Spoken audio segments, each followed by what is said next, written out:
Happy Friday, everyone. Welcome to Somewhere in the Middle with Michelle Berard. I'm your host, Michelle Berard, founder and CEO of Michelle A. Berard LLC, and I'm really pleased to share this hour with you, where we examine all those places where spirit meets life and the joys and challenges that may bring. You know, I like to start by thanking Ms. Beverly Black and Tribe Family Channel for helping me create this space for us. Tribe Family Channel is home to an assortment of thought-provoking shows that explore life, spirit, business, and culture, including The Woman at the Well, hosted by Ms. Beverly Black herself. Somewhere in the Middle was born on Tribe Family Channel, and though we have grown onto our own platform, we are ever grateful and loyal to our roots. To paraphrase an African proverb, we are here because we stand on the shoulders of those who came before us. I would like to thank my guest on the September 15th show, LinkedIn strategist Daniel Afan. You can connect with Daniel on social media and at his website, danielafan.com. That's DanielAlfon.com. If you missed that show, make sure you listen to the replay. You can find our complete show archives, including the September 15th show, at the somewhereinthemiddlepodcast.com. I also want to shout out Bruce George of the Genius is Common movement, which encourages all of us to embrace our inner genius and share it with the world. You guys know I think this is a really important message and it should be shared with the youth. But we adults also need to be reminded sometimes that the world needs our genius. Learn more about the Genius is Common movement at www.geniusiscommon.com. Now, this month's guest helps others conquer their fears to live their best lives. Nancy Pickard is a certified Master Integrative Life Coach with a myriad of coaching certifications, specializing in shadow work, boundaries, healing your heart, bigger, better, braver, parenting, reinvention, and worthy, to name many of them. She is the author of the international best-selling book, Bigger, Better, Braver, Conquer Your Fears, Embrace Your Courage, Transform Your Life. She offers a digital course and an online Zoom coaching course featuring her book. Coaching others to step out of fear and into bigger versions of themselves is her passion. So I'd like to welcome Nancy Pickard to Somewhere in the Middle with Michelle Berard. Nancy, thank you for being on the show. Michelle, thank you for having me. Well, I am really excited because you have so much wisdom to share with our audience. And as you know, I like to start my interviews with 2 questions. So if you're ready, I will ask those 2 questions. Shoot. Nancy Pickard, who are you and how did you become who you are today? Good question, Michelle. So who am I? I am first and foremost a mother of 2, a grandmother of 4, an athlete, an internationally best-selling author, and a master coach. So not necessarily, or maybe in that order, but those are the things that define me, honestly. My athleticism, my being a great parent, my being an even better grandmother, a partner, and dog owner, and athlete, and author. So that's who I am. And so you've named all of these things, and I think it's interesting that you named mother first, because that's the one that I used to always say first. I'm a mom, and everything, I used to say everything else is kind of in service to that. What is in service to what for you? So that's a great question, Michelle, because I'm at a different stage in my life. So even though my children and my grandchildren light my life, so much, I'm in service to me. And my life coaching and my book have paved the way for me to help others in a way that I absolutely love. So it feeds me. I have a growth mindset. I'm always getting more certifications. I've just started this 2-year relationship and family therapy, but I'll be a coach with Terry Real, who I think is like a rock star. And I used to be other referenced, and now I'm self-referenced. So I do what feeds me, and in feeding me, I feed everyone around me. Now, you said something very important there. I think to women out there in particular, but others as well. So there are men as well. But you said you're in service to yourself now. And I think when our kids are younger, we are in service to them in so many ways. How has that transition to being in service to yourself first changed your life fundamentally? Oh, so many ways. It stopped me from being an overgiver, an overdoer, an over people pleaser. Mm-hmm. It made me start to ask myself, what do I want? What do I need? You know, am I doing this to serve myself or to serve others? So it's not about being selfish. It's about no longer being selfless. And that's a big change. I also don't need anybody else's approval to do the things I want to do. I don't need to try to twist myself up in a pretzel to be digestible to other people. I can take care of myself. Now, that doesn't mean that I'm not there when my children need me or I don't try to accommodate them. But I have also learned that we all have our own spiritual journey on this earth. And I cannot help them or save them from their own journeys. So overdoing or overtaking responsibility for them has them undertaking responsibility for themselves. And so I don't do that anymore. I teach resilience to my clients and my parenting, clients for their children. And also I don't fall apart if they fall apart. Mm. I used to believe the adage that you're only as happy as your saddest child. And I don't do that anymore because I am spiritually guided enough to know that whatever journey they're on, they're supposed to be on. And if they fall, they'll get up and they'll learn just like I do. So I count failure or falling as a stepping stone to my next success. And I have to allow them that same journey. And that, as a parent, has given me so much more peace than before I had that mindset. Now, and that's a big transition, I think, for a lot of parents. I know just becoming an empty nester was, I didn't realize I wasn't ready. I think I wasn't ready to be an empty nester. Yeah. The pandemic, I think, helped me because, the kids were stuck at home a little bit longer. Right. But it gave me time to adjust to that concept of, I don't have to think about what's for dinner for other people. If I don't want to get up at the crack of whatever to get people where they have to be, that's no longer part of my life. Well, that goes out of your life in high school when they're in high school a little bit. But you know what I mean? Like all of those things that you used to think about as a parent. How do you find that other folks adjust to, kind of shifting gears? Are they struggling with that? And how does your coaching help them navigate that? Well, I work with people who there's a discrepancy between where they are and where they want to be, or what they say they want and what they're actually experiencing. That's what life coaching is for. It's to give you support and to help you see what you can't see. So I'm a shadow coach. I help people uncover the disempowering beliefs that they don't even know they have that are keeping them stuck. I'm not good enough. I'm unworthy. My voice doesn't matter. My needs don't matter. I need to be perfect to be loved. I need to control everything to be safe. I mean, on and on and on. We all have them. We all develop them in our childhood because we weren't mature enough emotionally to understand when a situation happened that was emotionally charged. We gave it a meaning in a split second. We don't even know it, but it rules our operating system.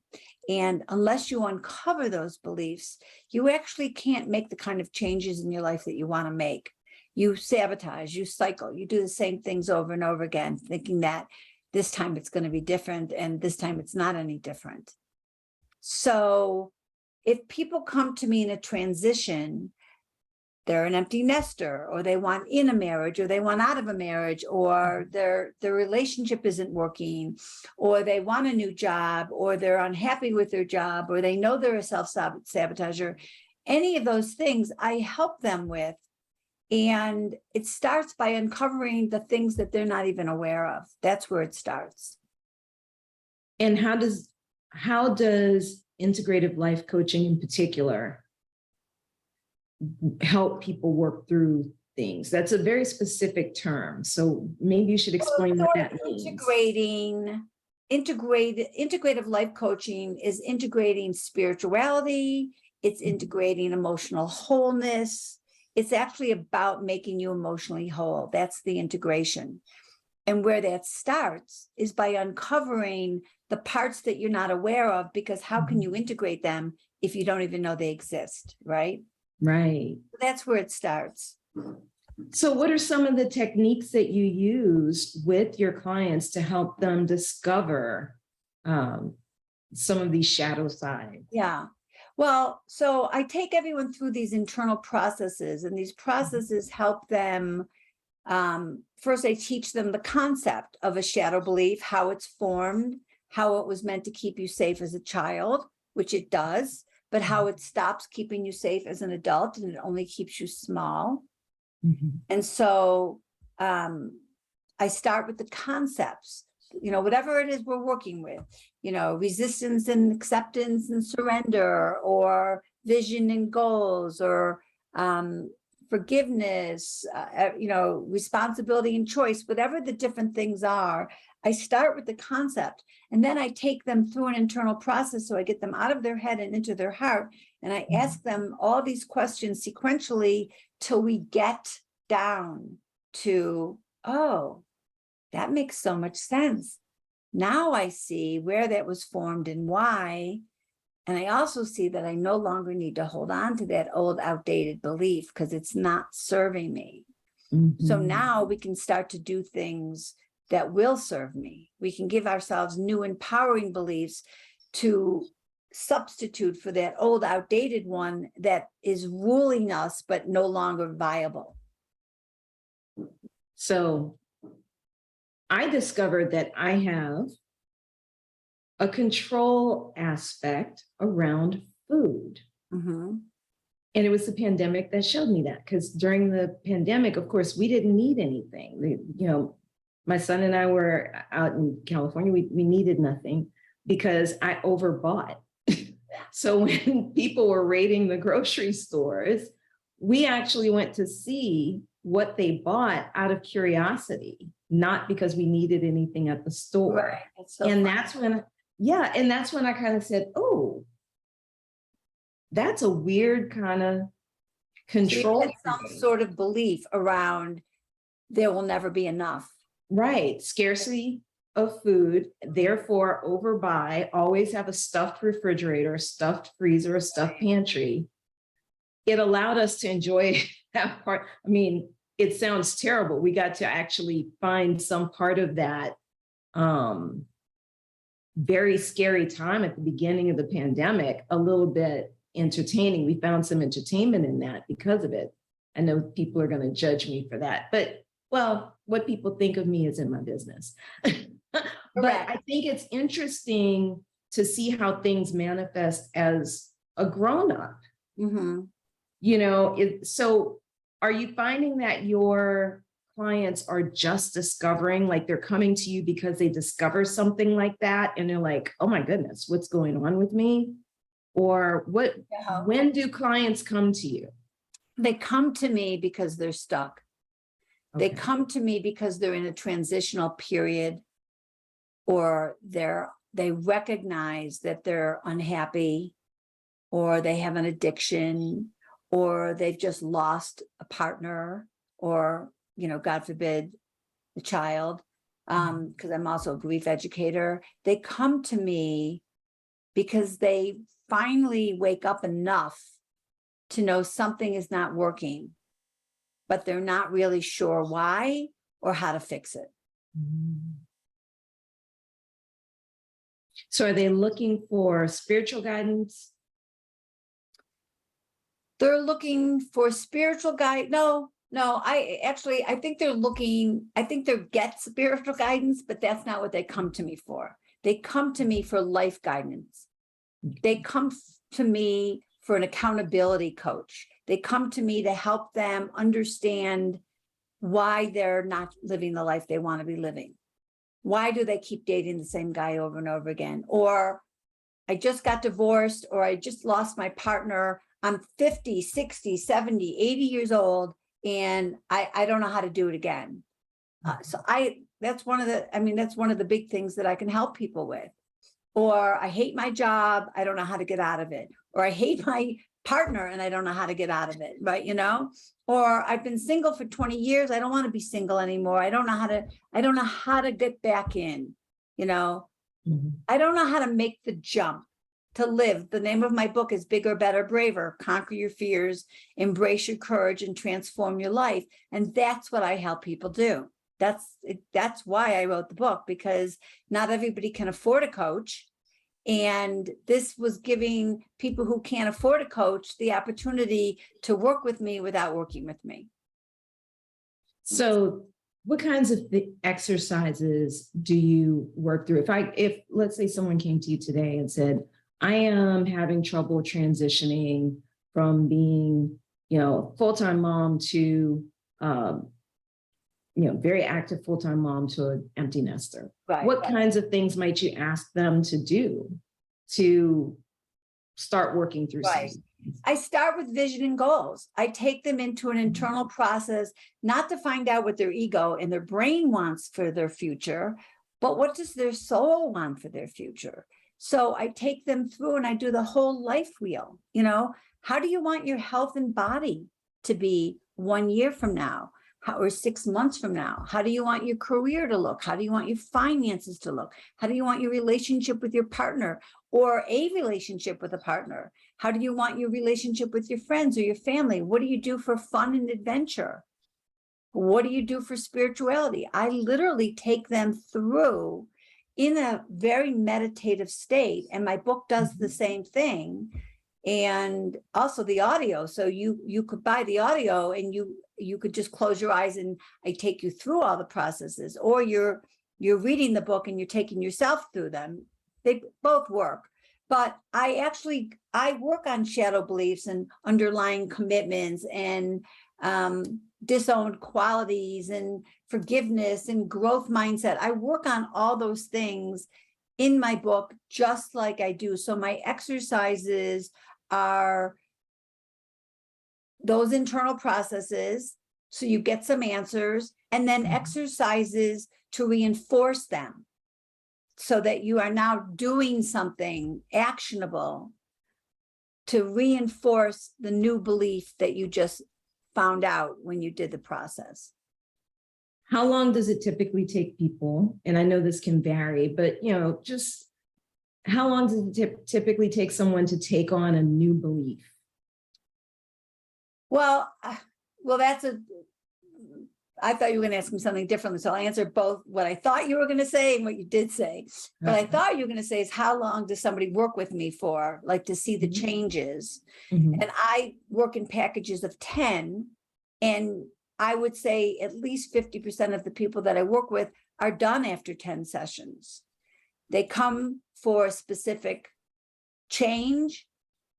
I help them get there, and then bye-bye, and they move on with their new tools and their changes. And sometimes I never hear from them again. Sometimes I hear from them 6 months, a year, 2 years later. It depends. Some people come and go. That works too. And then some people I have for 20, 30, 40 sessions. Life coaching is not therapy. It's not meant to last forever. It's meant to be taught how to manage yourself, how to be accountable to yourself, how to move forward yourself. And so that's what I thought you were going to ask me. The next question is, in one session, I can help you uncover something that will change everything, but it's not necessarily a one and done. You may hear it again, but as you do the work more and more, you'd be like, oh yeah, There's me thinking I have to control everything to be safe. Okay, well, my new belief is that I can release control and still be safe. So when I catch myself about to need to be in control, my exercise will be to let it go, you know. It sounds like what you're saying is that your processes and life coaching in general is meant to be very empowering. Yes. Yeah. So how did you decide to become a life coach? Well, I was married for 26 years. I got divorced, not what I wanted, totally broken, like on the ground broken. Took me a long time to find myself, to find my voice, to recognize that his midlife crisis was not me not being good enough, right? And took me a long time. And then I was, years later, I had moved to Colorado. I was engaged in living with somebody, and then we broke up. And then I realized, okay, it can't just be that I'm picking emotionally, weak men, although I was, but there was a reason behind it. And I had to figure all that out. And really what it was that I was giving away my power to these men, and I was being very other referenced. I was taking care of them emotionally. I was doing everything. And I was getting broken men because I was Miss Fix-It. Once I became self-referenced and I felt safe, my big shadow belief was that I wasn't safe alone. So once I realized, of course I'm safe alone, I'm 50 years old. I mean, I'm way older than that now, but I was 50 years old. I'm financially secure. I'm athletic. I'm in great shape. My kids are grown and out of the house. I can do anything. Once I really saw that, then I realized that, this is who I wanted to be. And that knowing came from me hiring a coach. And so I had owned a personal training gym for 16 years before I got divorced. And so helping people was already my passion. I was working on their outer fitness, and now I work on their inner fitness. So I got myself a coach, and I knew right away I was going to become a coach. And that was 10 years ago. And that's what started me on this journey. That's amazing. I think it's really interesting too, because I think a lot of people, and again, women in particular, tend to overgive in relationships and struggle with, I want to say, that whole thing about taking care of themselves, taking care of someone else. And again, you add kids into the mix, it gets extra draining. What would you have told your younger self if you had known then? What would you tell your younger self? I grew up being told I could do anything and I could be anything, but that it should be something I could do while I was being a wife and mother. So that's a mixed message that I don't think girls get today, but I got that. And so what I would tell myself was, I would tell my younger self, you are a rocking great woman, and you don't need a man to make you whole. You are whole by yourself. And so you find somebody who's as whole as you are, and that's who you make your life with. Now, for younger women in particular, but really for all of us, how do you identify that whole person?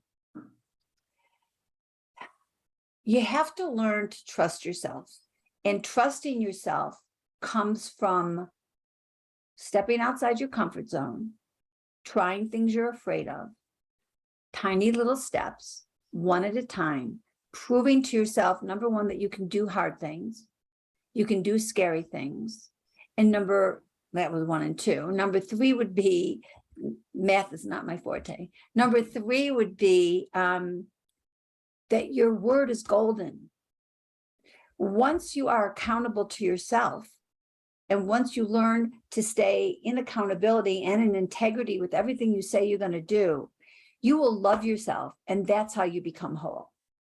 Mhm. That's the secret sauce. So I'm curious, do you ever like go and talk to younger women, maybe in high school or I don't talk to college? women in high school. I am thinking about doing a bigger, better, braver version for younger people. I Mhm. haven't done it yet. I coach a lot of 20 and 30-year-old women, a lot. Okay. I love it. I used to love training them to be physically fit, the young girls. And now I love training them to find their voice and to know what their worth is and that they're whole alone. That is definitely one of the things I love about working with young women. Well, and you said something else that I found extremely fascinating. You said that you were an athlete, you identified yourself as an athlete. I don't think there are a lot of women over 50 who identify themselves in an introduction as An athlete. athletes. Well, they don't live I- in Aspen, Colorado, where I live, because Oh yeah, I think you're required to like climb mountains there, right? That's like your first yeah, test when you go to I just got Colorado. back. I just came down from climbing Ajax Mountain, and when I was 61, I climbed Mount Kilimanjaro. What? So yeah, so that was a big to do. That's amazing. Well, Yeah, congratulations, thank because you. that's an accomplishment. Yeah. So, how did you become an athlete? How did you get into the training, the personal training, and become an athlete? Well, I was actually always athletic. I was the third girl. I was my father's only son, right? I was the female. So I was a jockey girl, but not like school sports. In our day, you didn't really do school sports, but I played tennis, I learned to play golf, I was a biker, like, I ran. And then when I was married, my husband and I were on a trip with another couple, and we met this couple that was like had rock star bodies, and they said they had personal trainers. And so we came home and we all got a personal trainer and we started working out with a personal trainer. And then my husband wanted to build this huge gym in our home, and I said, well, if we're going to do that, I'm going to go out and become a trainer, like, and then now I'll have a business in my home, which is what I did for 16 years. And it was amazing and it was great and it was fun until I got divorced, and then it wasn't so much fun anymore. And I sold my house and I sold my business and moved to Colorado. How was starting over after 26 years? What did that look like? Oh my God, it was very sad, number one. I was very broken. The picture of the life that I had built, and the life I had built, and the picture I envisioned for my children and my future was broken. I had been with this man since I was 19, right? So we were married 26 years. We were probably together 28 or 29 years. And I dated a lot of men, and I left, one man told me that you should figure out what you want because you are leaving men in your wake. Because I didn't really know. I mean, I hadn't been out in the dating world, right? I thought I needed an athlete, and I thought I needed this, and I thought I needed that. And so I went through a lot of men, trying to find out what I really wanted. And even what I thought I wanted has changed over the years. You think you need, but those aren't necessarily the things you really do need. Right. And so that's its own journey. And I was brought up, as most women my age have been brought up, that love and life means serving your man and serving your family, being in service. Your needs are not as important. Love and life means putting your loved ones first. And I was trying to fix that picture. I needed a new man, and I wanted to be married again, and I wanted this and I wanted that. And, it took me a really long time to stop looking outside myself and filling myself up with somebody else. Wow. Filling yourself up with somebody else. That's an interesting phrase. Yeah, right. I wonder, is that one of the most common issues you find with your clients, that whether they're male or female, they're kind of trying to fill themselves up with someone else? Yes, I would say I would say that that's a huge part of it. I mean, it really depends on what they're coming to me for. But yes, I think everyone leaves me loving themselves and trusting themselves much more than they did before. So that is a big goal. The other one is just helping people navigate their boundaries. I'm a boundary coach. So setting healthy boundaries, making yourself a priority, asking for what you want with grace and ease so that you're not making the other person wrong. You're saying what you need to honor and respect myself. This is what I need. Would you be willing to do it? And what can I do to help you be able to do that for me? That's being relational. And all of these types of things are in your book. No, not everything's in my book, because my book now was written, my book came out in 2019. So my book was written in 2017, by the time it got published. So I probably I wasn't a boundary coach. I wasn't a worthy coach. I didn't have jump. I wasn't a grief educator, and I wasn't doing Terry Real's relational life therapy. So those are all new that you get from me now. What you get from me then is all the shadow work and, breakthrough shadow and courage and healing your heart and, a bunch of other ones, bigger, better, braver coaching. So a lot, but not everything I own, not everything that's in my brain. If you hire me, you get more. It's what we call that level one. Level one is starting with the shadow work, right? Yeah. Level one is really, really good. Really is. Awesome. But yeah, I'm always adding. Very cool. I love that, because one of my personal mottos is always be learning. So I love that you are always learning and stretching and improving and adding tools and knowledge. I think that's amazing. Thank you. I do too. I like your motto. Well, feel free to steal it. I think everyone should have it. Yeah. Nancy, how can people connect with you? Where can they find your book? How can they get your coaching? Everything actually is on my website, which will be in your show notes. But it's Nancy Pickard lifecoach.com. You can follow me on Instagram at Nancy Pickard Life Coach, on Facebook on Nancy Pickard Life Coach. I'm on Clubhouse, but not as much. My website has a free chapter for my book, which you also will have. I have some online courses. I have a 20% discount for the course. And to book a free discovery call is also on my website. So all the different, not even all the different modalities that I do, but a lot of them are on there. And every single podcast that I do goes on there. So if people want more after they listen to us, they could go on and watch like another 30 or 40 podcasts. So it's pretty easy to get to me. Awesome. Nancy Pickard, thank you so much for appearing on Somewhere in the Middle with Michelle Barrera. Thank you for having me. Well, that's our show this month, guys. You can reach me online at michellebarrard.com. You can also find me on Facebook, Instagram, and TikTok as Urban Book Editor. Feel free to send in some topics you'd like us to cover on the show. I'd love to hear from you. Make sure you tune into the show on November 17th when my guests will be speaker and coach Paul D. Casey. You can find us once a month on Fridays at 5 p.m. Pacific, 6 p.m. Mountain, 7 p.m. Central, and 8 p.m. Eastern at the somewhereinthemiddlepodcast.com. Let's continue the conversation. You guys be good, stay mindful, and remain prayerful. Peace and blessings, y'all.